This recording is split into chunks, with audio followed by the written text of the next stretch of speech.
महिला ने बताया, पूरी दिल्ली में जगह जगह इन्होंने रेजिडेंशियल एरिया में दारू के ठेके खोल दिए।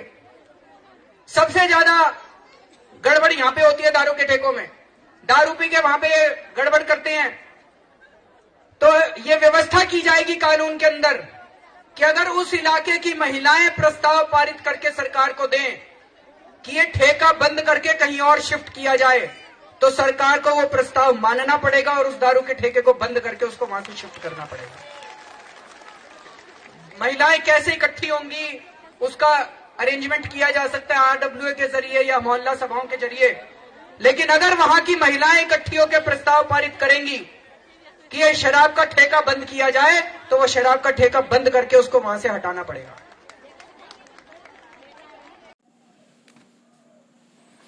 नमस्कार, शोमरतुड़ी एनालिसिस में आपका स्वागत है। दोस्तों, आज मैं उस राजनीतिक दल की बात कर रहा हूं जिसने अपने बहुत छोटे से कार्यकाल में एक लंबे कार्यकाल वाली पार्टी को भी पीछे छोड़ दिया। उसकी जो उपलब्धियां इतने कम समय में हैं, वो उन मानदंडों को, उस कीर्तिमान को उसने तोड़ दिया है जो एक दल ने 137 साल के कार्यकाल वाले दल ने 100 वर्ष में भी नहीं प्राप्त किया। जी हाँ, मैं आज बात कर रहा हूँ आम आदमी पार्टी और उसके नेता अरविंद केजरीवाल, मनीष सिसोदिया, सत्येंद्र जैन, संजय सिंह और जो भी ये लोग, जितने भी ये लोग आम आदमी पार्टी से संबंधित लोग हैं, इनके बारे में बात कर रहा हूँ। कांग्रेस जो 137 साल पुरानी है, उसको भ्रष्टाचार में कीर्तिमान स्थापित करने में कम से कम 80-90 साल लगे, तब जाकर के भ्रष्टाचार का कीर्तिमान बनाया। लेकिन ये पार्टी, आम आदमी पार्टी ने अपने 7 साल के छोटे से कार्यकाल में उन कीर्तिमानों को तोड़ दिया।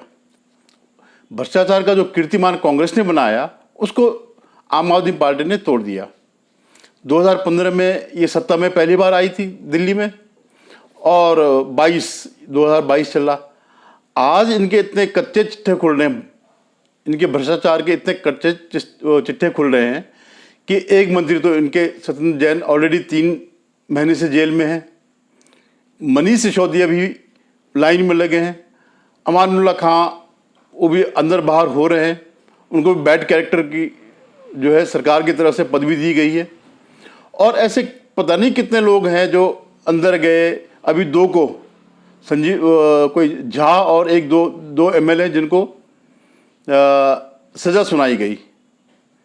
ऐसे ही एक और केस में जो रिजर्व इसके चीफ सेक्रेटरी था, जो इन्होंने हाथापाई करी, तो उसमें भी इनके 2 एमएलए को दोषी माना गया, उनके खिलाफ चार्जशीट दायर की गई। तो फिलहाल तो बात करें भ्रष्टाचार की।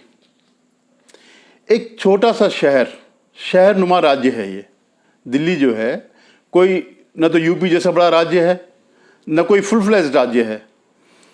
जो इसका मुख्यमंत्री है, उसके पास सीमित शक्तियां हैं, और राज्यों की तरह पूर्ण शक्तियां नहीं है, सीमित शक्तियां, लेकिन और वैसे सीमित विभाग भी हैं। लेकिन इन्होंने उतने ही में ही इतना भ्रष्टाचार कर दिया कि लोग हैरान हैं कि जो पार्टी भ्रष्टाचार के खिलाफ लड़ करके सत्ता में आई, वो इतनी भ्रष्ट हो गई। ये पूरे देश की इकलौती पार्टी होगी जिसने सरकारी रेवेन्यू बढ़ाने के बजाय जो व्यवसायी हैं उनका लाभ बढ़ाया। शराब नीति में वो कमीशन जो है व्यवसायों का 6% बढ़ा करके 12% कर दिया, 2% से बढ़ा करके 12% कर दिया, और जो रेवेन्यू जो मिलना था वो बहुत कम रह गया। फिर जब ये पकड़ में आए, जब लगा कि हाँ हमारी चोरी पकड़ी गई, तो इन्होंने अपना जो नीति थी वापस ले ली, और अब जा कर के फिर रेवेन्यू बढ़ने लग गया। मतलब 2% कमीशन जो व्यवसायों का मिलता था, उसके दोबारा लागू होने से कमीशन बढ़ गया, रेवेन्यू बढ़ गया सरकार का। लेकिन ये शख्स ऐसे हैं कि उन्होंने उनका कमीशन बढ़ा दिया और उस कमीशन में अपना कमीशन तय कर लिया। आप सबने देखा होगा कई वीडियो आए हैं इस टाइप के, जिसमें वो बता रहे हैं जो व्यवसायी है कि हाँ हमने किस तरह से जो है हम कमीशन लेते हैं और उसका 6% जो है इन नेताओं को देते हैं, मनीष सिसोदिया को या उसके इर्द गिर्द के जो लोग हैं। अभी जो है जो समीर जो इनके वो पकड़े गए, जो इनका मेन वो है इस पैसे का हेरा फेरी, लॉन्ड्रिंग, ये सब करने का जो मुख्य कार्यकर्ता है, जो इनका मुख्य जो रोल अदा करता है इसमें सरकार और उनके बीच जो सामंजस्य करता, वो अब पकड़ा गया है। और ये कहानी जब खुलेगी, जब वो बोलेगा तो ये सब आगे बढ़ता जाएगा। और इस पार्टी का जैसे हर एक के अपने गुण हैं, तो इसका सबसे बड़ा गुण क्या है? झूठ बोलना। किसी में भी आरोप लगा दो, अगर उसने चुपचाप सहन कर लिया तो ठीक, और अगर उसने इसका विरोध कर दिया, कोर्ट से नोटिस दे दिया, तो जाकर के माफ़ी मांग लो। लेकिन अब क्या है कि जो इनकी थूकने और चाटने की जो आदत है, उसमें अदालत ने भी मोहर लगा दी। अभी इन्होंने एलजी के खिलाफ झूठे आरोप लगाए, रोज संजय सिंह प्रेस कॉन्फ्रेंस करता रहा, इनके नेता सारे आतिशी वातिशी जितने भी थे सब उनके खिलाफ प्रेस कॉन्फ्रेंस करते रहे, झूठे आरोप लगाते रहे। अंत में जब वो एलजी जब कोर्ट में गए तो उन्होंने इनके किसी भी तथ्य को मान्य नहीं माना कि कोई सबूत है ही नहीं। और इनसे कहा तुमने जितने भी सोशल मीडिया में जो ये फैलाया है, ट्वीट किए हैं या वीडियो बनाए हैं, इन सबको वापस लो। तो ये न्यायिक रूप से थूका चाटना होगा। उनसे बोला ये जो तुमने थूका, जो गंदगी जो बमन किया है, इसको चाटो, इसे वापस लो। तो ये ऐसी पार्टी है। इनके खिलाफ जब भी कोई मामला बनता है, एलजी ने इनके कई चोरियां पकड़ी, उन पर जांच बैठाई, सीबीआई की जांच बैठाई, तो ये एलजी के पीछे पड़ गए। इनको पता है कि हम वो लोग हैं जिन्होंने शीला दीक्षित के खिलाफ 600 पन्ने की रिपोर्ट बताते हैं कि हमने 600 पन्ने की रिपोर्ट, उनके भ्रष्टाचार की 600 पन्ने की रिपोर्ट है। लेकिन कभी उन्होंने सार्वजनिक नहीं किया, कभी उन्होंने किसी कोर्ट में नहीं दिया कि शीला दीक्षित या कांग्रेस या उनके खिलाफ कार्रवाई की जाए। तो ऐसे उन्होंने सोचा कि हमारी पोल खुल रही है तो क्यों ना एलजी पर ही अटैक किया जाए। तो इन्होंने एलजी पर अटैक कर दिया, झूठे आरोप लगा दिए। और जब कोर्ट में मामला गया तो एक भी सबूत कोई दे नहीं पाए जो कुछ इन्होंने कहा। तो ये इनकी आदत है, झूठ बोलना, नौटंकी करना, ये इनकी एक आदत है। पूरे उसमें इकलौती ये पार्टी है जो बजाय राजनीति करने के नौटंकी कर देती है। 24 घंटे नौटंकी। इनके सारे के सारे जो नेता हैं ये एक्सपर्ट है नौटंकी करने में। तो ये जैसे कांग्रेस की विशेषता है हिंदुओं के खिलाफ झूठ बोलना, उनके खिलाफ घृणा फैलाना, वैसे इनकी भी यही विशेषता है कि आप जो है कौन है, कहाँ है जी, क्या हुआ जी, बताओ जी, नौटंकी करते रहो। अब चुपचाप करके जो दूसरे पे झूठे आरोप लगा दो और भाग जाओ। अभी आपके इनके आरोपों की अभी आप एक लिस्ट देखिएगा, उसको देखिए, वो वीडियो सामने मैं ला रहा हूँ, इसमें जोड़ रहा हूँ, वो आप देखिएगा किस तरह से ये दूसरों पे आरोप लगा करके फिर भाग जाते हैं। देखिएगा। 15 लाख कैमरे क्या लगाने का वायदा आपने पहले किया था? कभी नहीं। हमने कहा था दिल्ली में जितने कैमरों की जरूरत होगी लगाएंगे, और लगाने शुरू कर दिए। आपके यहाँ लग रहे हैं कैमरे? तो ये 15 लाख का आंकड़ा आया कहां से उनके दिमाग वो में? अमित शाह जी के दिमाग की उपज है। वो झूठ की फैक्ट्री है जो बीजेपी वालों के पास है। पूरे दिल्ली के अंदर आम आदमी पार्टी 10 से 15 लाख सीसीटीवी कैमरा लगाएंगे। बहुत सारे लोगों ने एक वो वीडियो भेजा केजरीवाल जी का जिसमें आप प्रधानमंत्री नरेंद्र मोदी को देशद्रोही बता रहे हैं। मैंने कभी देशद्रोही नहीं कहा। इसका तो वीडियो है, दिखाइए। कुछ लोग कहते हैं मोदी देशभक्त है।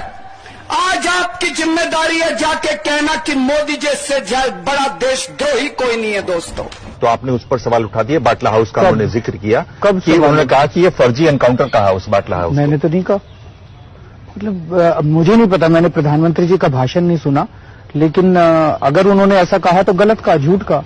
आपने नहीं सवाल हमने उठाया। कभी सवाल नहीं उठाए। एक तो बाटला हाउस एनकाउंटर के ऊपर जो प्रश्न चिन्ह लगे, उन प्रश्न चिन्हों ने ये प्रश्न खड़ा किया कि क्या पुलिस जो बातें बोलती है और जो एनकाउंटर करती है और जो ब्लास्ट के बाद जो थ्योरीज देती है, क्या वो सारी सही हैं? और वो सही नहीं है, क्योंकि इन पे कई सारे प्रश्न चिन्ह लगे। और अगर वो सही नहीं है तो एक पूरी की पूरी कौम को इस तरह से वो करना ठीक नहीं है। कहते हैं भाई बाहर के लोग आते हैं और इतने लाखों का इलाज जो है मुफ्त में यहां से करा के चले जाते हैं। हमने तो कभी नहीं कहा। मतलब मुझे आश्चर्य है, आप ये सारी बातें बता रहे हैं कि प्रधानमंत्री जी ने बोला। हाँ। मैंने उनकी स्पीच नहीं सुनी, कल मैं रोड शोज में था, मैं बहुत ज्यादा बिजी था। हाँ। लेकिन अगर ये सब बोला तो झूठ बोला, कोरा झूठ बोला। ये जितनी बातें आप कह रहे हैं जी, पूरी झूठ। मतलब बीजेपी एक झूठ की फैक्ट्री बन गई है। हाँ। बार बार झूठ फैलाओ तो ऐसा हमने कभी नहीं कहा। अब ऐसा है कि बिहार से एक आदमी 500 रुपए की टिकट लेता है, दिल्ली में आता है, अस्पताल में 5 लाख रुपए का ऑपरेशन फ्री में करा के वापस चला जाता है। अब आप देखिए इनकी नौटंकी क्या है।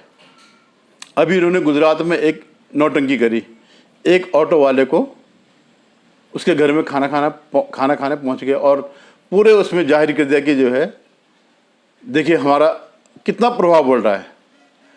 एक्चुअली क्या है कि इस समय अभी गुजरात में चुनाव होने हैं, लेकिन अभी इसमें थोड़ा समय है। कांग्रेस को तो कोई फर्क नहीं पड़ता। आग लगी हमारी झुपड़िया में, हम गाँव में मल्हार। राजस्थान में क्या हो रहा, हिमाचल में क्या हो रहा, ये गुजरात में क्या हो रहा, राहुल गांधी को इससे कोई फर्क नहीं पड़ता। वो अपना भारत तोड़ो यात्रा पे ही लगे हुए हैं। तो ये मौके का फ़ायदा उठा रहे हैं कांग्रेस की अनुपस्थिति में कि किसी तरह हमें, जैसे हमने कांग्रेस को दिल्ली से बेदखल किया, पंजाब से बेदखल किया, तो हम गुजरात में भी जो कांग्रेस की स्थिति प्रमुख विपक्षी दल की है, हम उसको अपना लें। तो इसके लिए जितनी नौटंकी करनी है बार बार कि बीजेपी हमसे डर गई इसलिए मनीष सिसोदिया को जेल में भेज रहे हैं, बीजेपी हमसे डर गई इसलिए राघव चड्ढा को जेल भेजेंगे। उनको पता है चड्ढा ने भी फ्रॉड किया है, भ्रष्टाचार किया है। उनके खिलाफ उनको इतना पता चल गया कि क्योंकि उनके पास पूरी जानकारी कि हमने क्या क्या किया है। अब जैसे जैसे लोग एजेंसीज जैसे इनके खिलाफ काम कर रही है, इनको ये सब एहसास हो रहा है कि ये अब हमारे ऊपर शिकंजा कसा जाना है। तो बेस्ट क्या है कि आप बीजेपी पे आरोप लगा दो कि बीजेपी हमसे डर रही है, बीजेपी जो है गुजरात में बुरी तरह हार रही है और हम 2/3 बहुमत से जीत रहे हैं, जो कि इनका हमेशा का ड्रामा है। जब भी कोई चुनाव हो तो ये पहले ही घोषित कर दे कि हमने सर्वे कराया और सर्वे में हमेशा से ज़्यादा वो हमारे विधायक आ रहे हैं। उत्तराखंड में भी इन्होंने माहौल ऐसे ही बना दिया था और उनके 70 में से 68 की जमानत जब्त हुई थी, जिनमें से मुख्यमंत्री का जो कैंडिडेट था, इनका उम्मीदवार था, उसकी भी जमानत जब्त हुई। तो ये ऐसी पार्टी है जिसका 24 घंटा 7 दिन 300 महीने के 30 दिन, साल के 365 दिन, ये सब नौटंकी का जमाना है। क्योंकि इनको लगता है कि दिल्ली में हमारी नौटंकी चल गई है। मैं पंजाब की बात नहीं करता, पंजाब की परिस्थितियाँ कुछ अलग थी। तो ये सोच रहे कि जैसे हमने दिल्ली में 2 बार सत्ता ले ली, पहली बार को मैं इसलिए काउंट नहीं करता कि तब तक केजरीवाल का असली चेहरा सामने नहीं आया था। तब तक ये उनकी पहला चुनाव वो उसी साख से जीते थे जिस साख पर ये आंदोलन शुरू हुआ था। लेकिन अब जा कर के जो दूसरा जो चुनाव और तीसरा चुनाव जो ये जीते हैं, वो निश्चित रूप से एक नौटंकी थी। नौटंकी के बल पे जीते। किसी को पता नहीं क्या विकास हो रहा। स्कूलों के नाम पे टॉयलेट को भी एक कमरा बता रहे हैं। एक स्कूल उन्होंने अपने उसमें खोला नहीं है। अपने पूरे 7-8 साल के कार्यकाल में कोई स्कूल नहीं खुले। एक आध कोई खुला हो तो खुला होगा, लेकिन ऐसा कोई दिखाई नहीं देता। कोई हॉस्पिटल नहीं खुला है। मोहल्ला क्लिनिक किस तरह चल रहे हैं, वो अपने कार्यकर्ताओं के मकान किराए पर देते हैं, उनको ऑर्गेनाइज करते हैं। इसके अलावा कुछ नहीं है। सारे कोरोना काल में कभी आपने देखा किसी मोहल्ला क्लिनिक में कुछ होते हुए?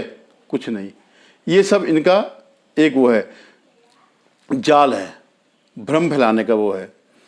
वैसे ही जो है कहते हैं कि हमने इतने लाख नौकरी दे दी, 10 लाख दे दी, 12 लाख दे दी। जब आरटीआई से जब आता है सूचना मांगी जाती तब खुद यही देते हैं, इन्हीं के डिपार्टमेंट देके 300-400 नौकरियां जरूर मिली है। तो इतना फ्रॉड, इतना झूठ कोई भी पार्टी इतने कम समय में जो है नहीं कर सकती है। ये इनका कीर्तिमान है, इनका भ्रष्टाचार का कीर्तिमान है, इनका नौटंकी का कीर्तिमान है, इनका झूठ बोलने का कीर्तिमान है, सिर्फ 7 साल के पीरियड में। तो अभी जो है, अब ये क्योंकि इनके पास 2 राज्य हैं, दिल्ली और पंजाब, तो ये अब अपने को थोड़ा डिफरेंट मान रहे हैं बाकी क्षेत्रीय दलों से कि ये तो क्या है, एक राज्य वाले हैं, ममता हो या केसीआर हो या जो भी दावेदार हैं, नीतीश तो बेचारे खैर उनको तो अपना कुछ भी नहीं है, वो तो ना यहाँ के रहे ना वहाँ के रहे, केंद्र में कोई पूछने वाला नहीं है, और यहाँ से कब किस दिन तेजस्वी इनको भगा दे कोई भरोसा नहीं है। तो ये अपने को एक प्रबल दावेदार मान रहे हैं कि 2024 में अगर मोदी के टक्कर का कोई है तो वो अरविंद केजरीवाल है। इन्हीं झूठ फरेब, और सबसे बड़ी बात क्या है कि इनका मीडिया मैनेजमेंट बहुत बढ़िया है। ये कि इनका हर चैनल में हर समय इनके ऐड आते रहते हैं, झूठ के ऐड आते रहते हैं। तो वो चैनल इस डर से कि हमारा ऐड बंद हो जाए तो इनके झूठ को उजागर भी नहीं करते हैं। भले गोदी मीडिया आप बोलते रहें, लेकिन असली गोदी मीडिया ये है जो ये पैसा दे करके इन लोगों को करते हैं। तो अभी 2 साल और हैं 2024 के लिए, और इस बीच जो है कई इनके झूठ चलेंगे, लेकिन मुझे उम्मीद है कि गुजरात के चुनाव के बाद और हिमाचल के चुनाव के बाद इनका जो है अवसान शुरू हो जाएगा। जैसे कांग्रेस को खत्म होने में 137 साल लग रहे हैं, इनको 3-4 साल में ये पार्टी खत्म हो जाएगी, ये आप निश्चित मान के चलिएगा। और इनकी नौटंकी का मजा लीजिएगा, इनके झूठ का मजा ले लीजिएगा। धन्यवाद। अगर आपको मेरा वीडियो पसंद आया तो इसे लाइक करें, शेयर करें और सब्सक्राइब जरूर करें। धन्यवाद, नमस्कार।